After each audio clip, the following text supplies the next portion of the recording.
Hi friends, welcome to e pharmacy study.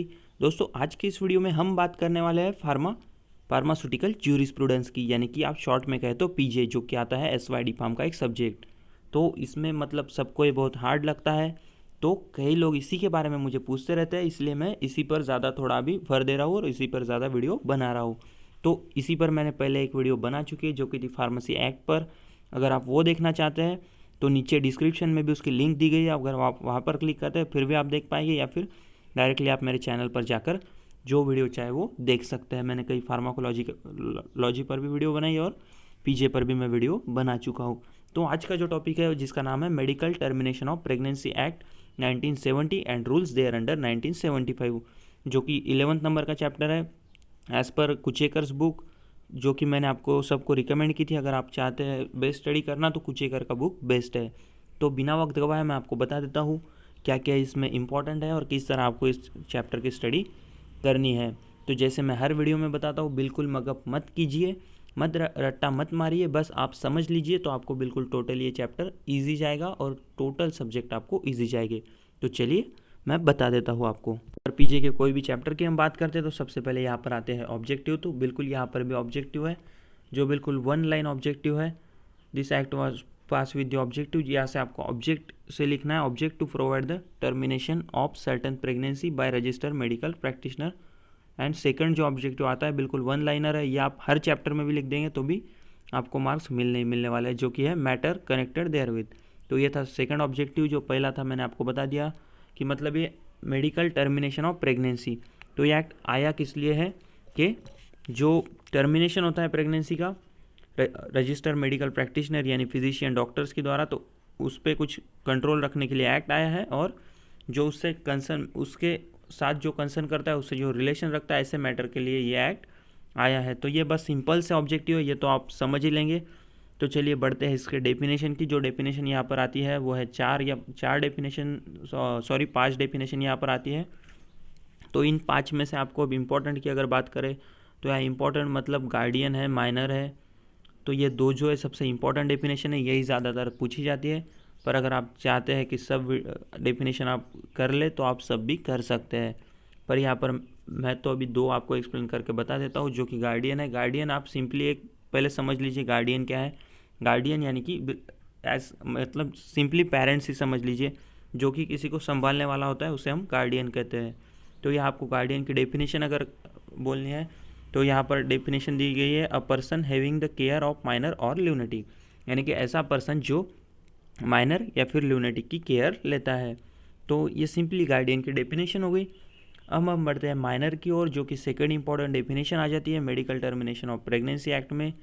Minor यानी कि अब माइनर जो 18 से कम है उसे हम माइनर कहते हैं, ये तो आपको पता ही होगा। तो अब यहाँ पर थोड़ी आपको एक मतलब लॉ के लैंग्वेज में थोड़ी डेफिनेशन लिखनी है। A person who under the provision of the Indian majority act 1875 is to be deemed not to have attain his majority, यानी ऐसा पर्सन जो आता है अंडर इंडियन मेजोरिटी एक्ट 1875 के और जिसने अभी तक उसकी मेजॉरिटी अटेन नहीं की है, यानी कि जो मेजर नहीं बना है या फिर 18+ नहीं हुआ है, तो ऐसे पर्सन को हम बोलेंगे माइनर।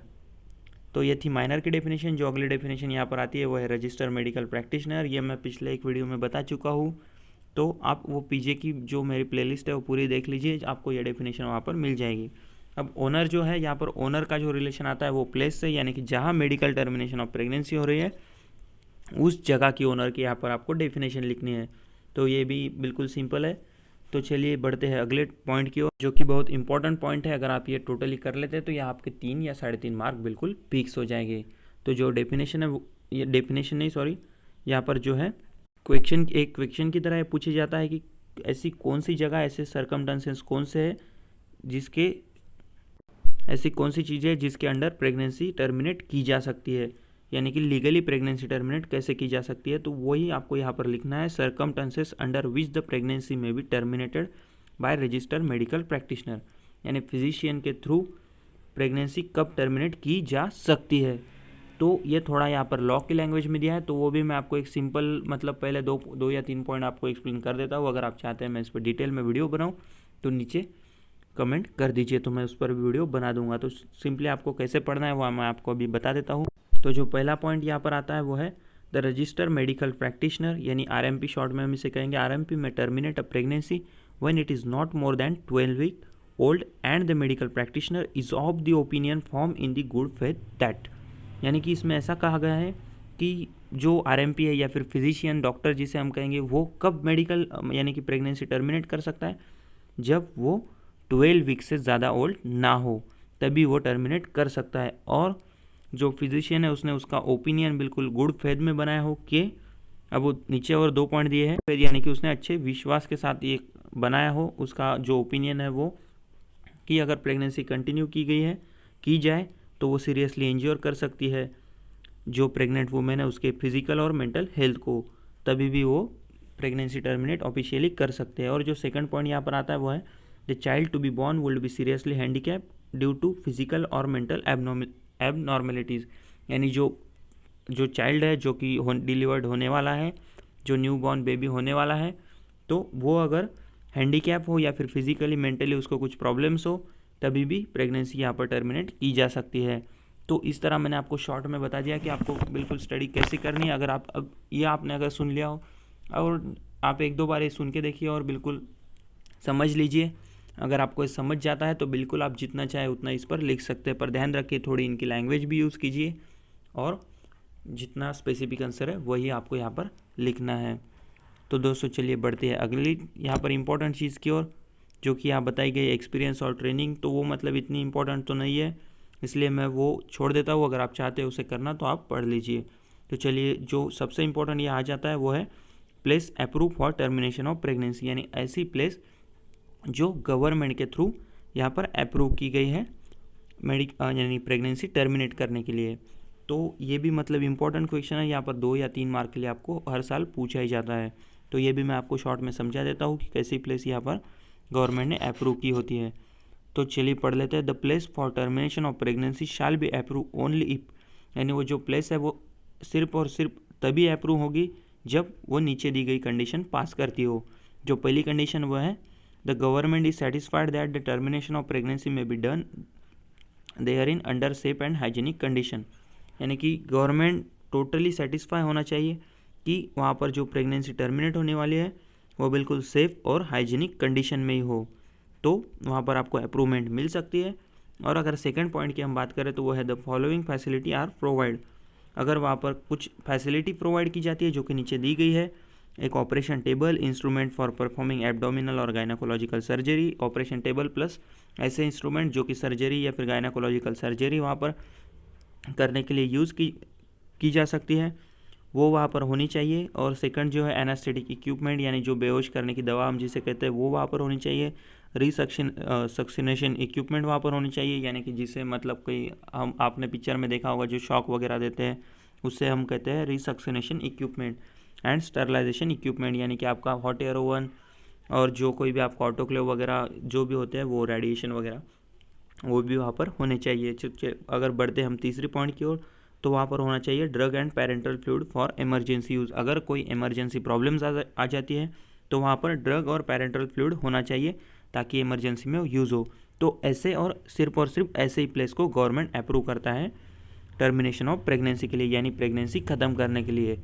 तो इस तरह मैंने आपको बता दिया। अब इसके बाद जो यहाँ पर इंपॉर्टेंट टॉपिक आता है वो है ऑफेंसेस एंड पेनल्टी। तो यहाँ आपको ऑफेंस तीन ऑफेंस और पेनल्टी दी गई है। तो शॉर्ट में अगर मैं बता दूँ तो जो पहले है the termination of pregnancy by person who is not registered medical practitioner shall be offense punishable under Indian penal code. तो ऐसा पर्सन जो कि रजिस्टर्ड मेडिकल प्रैक्टिशनर नहीं है या फिर रजिस्टर नहीं है एज ए फिजिशियन, और वो अगर टर्मिनेट करता है प्रेगनेंसी को ख़त्म करता है तो उसे इंडियन पेनल कोड के थ्रू सज़ा होगी ही होगी। और जो सेकंड यहाँ पर पेनल्टी आती है वो है एनी पर्सन वो विलफुली कॉन्ट्रावर्सेस और wilfully fail to comply with the requirement of any regulation made by state government punishable with 1000 rupees fine, यानी ऐसा कोई भी पर्सन जो कि फेल हो जाता है उसके डॉक्यूमेंट जो कि गवर्नमेंट ने उसे बताया है मांगे हैं वो बताने में, या फिर गवर्नमेंट के जो कोई भी रेगुलेशन है वो कंप्लीट करने में, तो उसको भी 1000 रुपीज़ का फ़ाइन यहाँ पर हो सकता है। और जो तीसरी है वो बस इतना बताया है कि अगर डॉक्टर से कुछ भी चीज़ यहाँ पर मतलब कोई प्रॉब्लम होता है या फिर डॉक्टर के या फिर फिजिशियन के थ्रू आपको अगर कोई हार्म होता है या फिर कोई आपसे उससे गलती हो जाती है तो उसको कोई सज़ा यहाँ पर नहीं होने वाली है। तो ये थे 3 पेनल्टीज़ जो कि आप एक बार पढ़ लेंगे तो बिल्कुल आप टोटली आपका ये चैप्टर प्रिपेयर हो जाएगा। तो मैंने आपको बिल्कुल मतलब 90% तो ये चैप्टर कवर ही कर दिया। अगर आप ये वीडियो 2-3 बार देख लेते हैं तो आपका ये चैप्टर बिल्कुल सॉल्व हो जाने वाला है, इसका प्रॉब्लम आपका बिल्कुल सॉल्व हो जाने वाला है।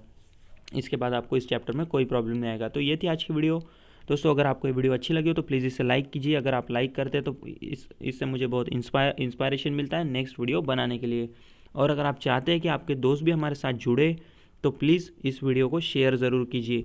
और अगर आपने अभी तक चैनल सब्सक्राइब नहीं किया है तो मुझे तो लगता है आप खुद से ही सब्सक्राइब कर लेंगे। अगर आपको अच्छा लगता है तो ही सब्सक्राइब कीजिए। Thanks for watching, bye bye.